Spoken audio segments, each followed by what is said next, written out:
So paano ba malalaman kung legit ba yung motor oil na nabili natin? So ito, parehas itong legit. Ito yung lumang packaging niya, ito yung bago. Dito sa bago, meron siyang barcode dito.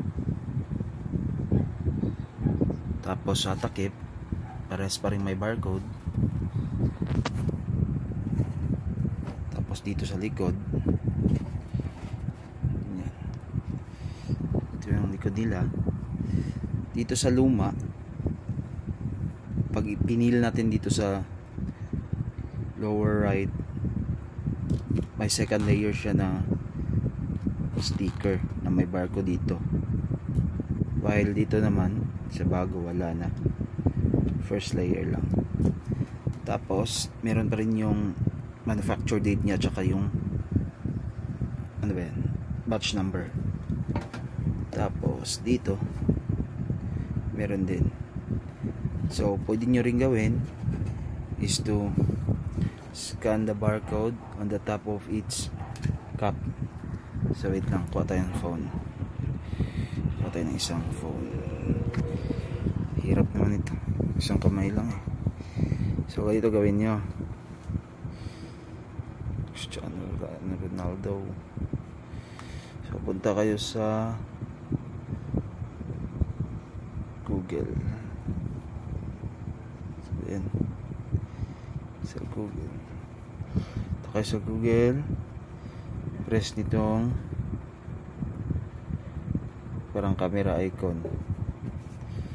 Tapos, uy, ito, press nyo tong parang camera icon. Tapos dito open camera. Tapos pag tinutok nyo sa barcode, may lalabas na ganyan yung link nya, tsaka press nyo yung magnifying, tapos lalabas yung batch number.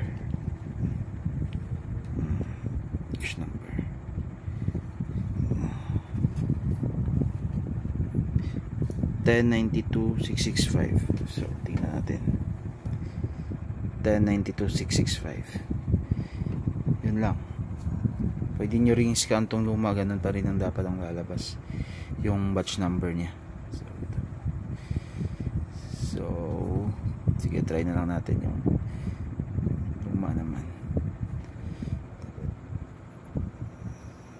Press.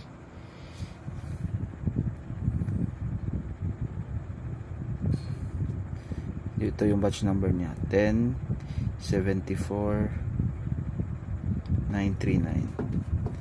1074939. So ganun lang mag-check ng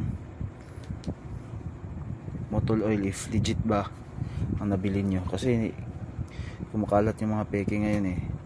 Kawawa naman ang motor nyo pag nakagamit kayo ng peke, lalo na yung FI. So comment nyo yung yung batch number ng ng